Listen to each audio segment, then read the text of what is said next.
Huh? Huh? Huh? Fucking Robitussin. I don't know how this shit got me.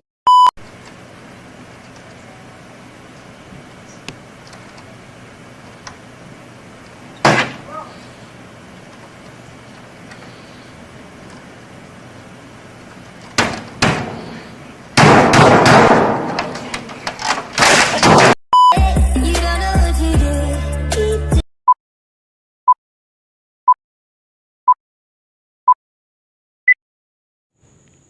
Baik, di sini saya akan menjelaskan perkembangan sejarah sastra. Tapi sebelumnya saya akan menjelaskan apa itu sastra.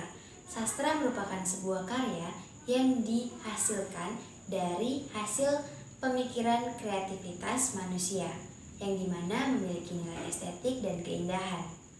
Seiring dengan berjalannya waktu, perkembangan sastra semakin pesat dan semakin baik atas dasar pemikiran kreatif manusia. Perkembangan sastra memiliki beberapa cangkupan. Yang pertama ada jenis sastra, yang kedua ada fungsi sastra, dan yang ketiga ada periodisasi sastra. Di sini saya akan menjelaskan semuanya dalam bentuk slide yang akan Anda lihat. Pertama-tama saya akan menjelaskan tentang jenis-jenis sastra. Jenis-jenis sastra itu ada beragam, dan di sini saya akan menjelaskan beberapa jenis sastra yang sangat populer. Yang pertama itu ada puisi. Jenis sastra yang bentuknya dipilih dan ditata dengan cermat untuk mempertajam kesadaran orang mengenai pengalaman serta membangkitkan perhatian khusus melalui bunyi, irama, dan makna khusus. Dan yang kedua itu ada prosa. Jenis sastra yang ditulis dalam bentuk kalimat yang tidak terikat oleh aturan-aturan tertentu seperti novel, cerita pendek, dan roman. Jenis sastra yang ketiga ada cerpen atau cerita pendek. Jenis sastra fiksi yang memiliki alur, tokoh, dan konflik yang sederhana dengan jumlah kata yang terbatas. Yang keempat ada kritik sastra. Jenis sastra non-fiksi yang berisi penilaian, analisis, dan evaluasi terhadap karya sastra lainnya.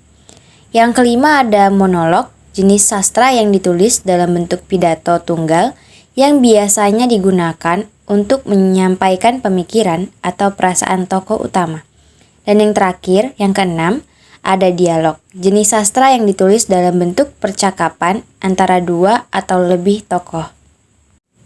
Dan selanjutnya saya akan menjelaskan beberapa fungsi sastra. Sastra memiliki fungsi yang berbeda-beda tergantung pada jenisnya.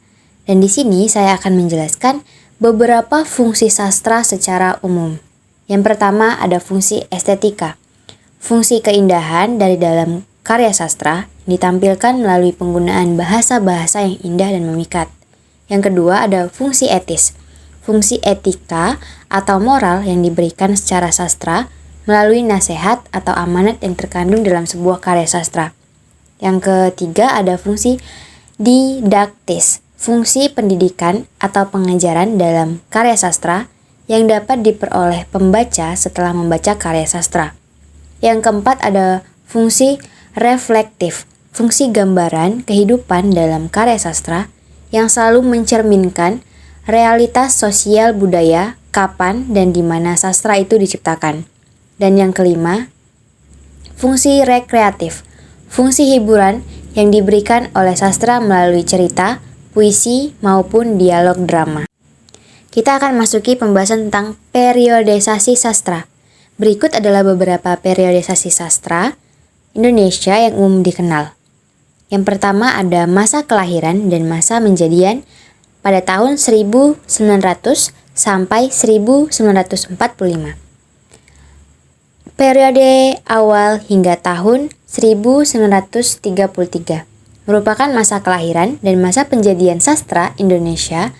Periode ini dibagi lagi beberapa menjadi subperiode, yaitu periode awal hingga tahun 1933.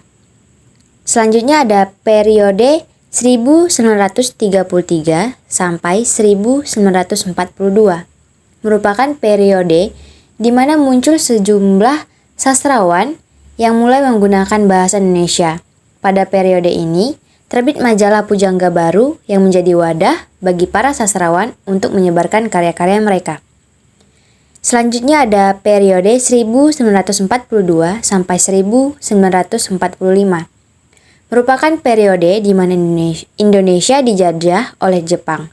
Pada periode ini, sastra Indonesia mengalami kemunduran karena adanya larangan dari penguasa Jepang. Selanjutnya saya akan menjelaskan masa kebangkitan pada tahun 1920 sampai 1945. Yang pertama ada periode 20. Pada periode ini, terjadi kebangkitan sastra Indonesia setelah mengalami kemunduran pada masa kolonial.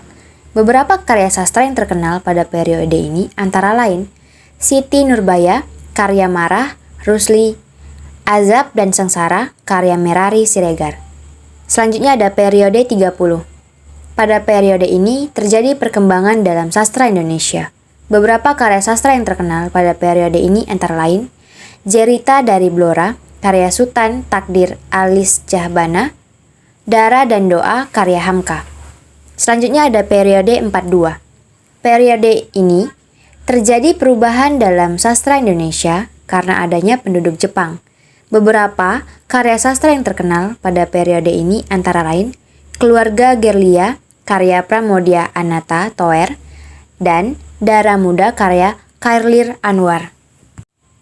Selanjutnya saya akan menjelaskan masa perkembangan pada tahun 1945 hingga sekarang.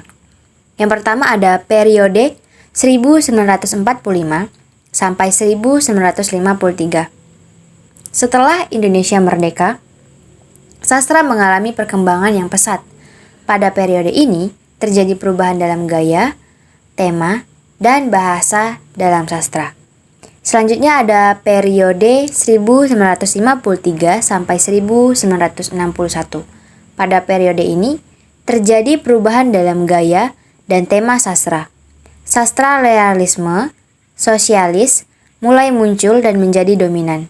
Beberapa karya sastra yang terkenal pada periode ini antara lain Bumi Manusia, karya Pramodia Ananta Toer, dan Layar Terkembang, karya Sutan Takdir Alis Jahbana. Selanjutnya ada periode 1961 sampai sekarang. Pada periode ini terjadi perubahan dalam gaya dan tema sastra. Sastra eksperimental mulai muncul dan menjadi dominan.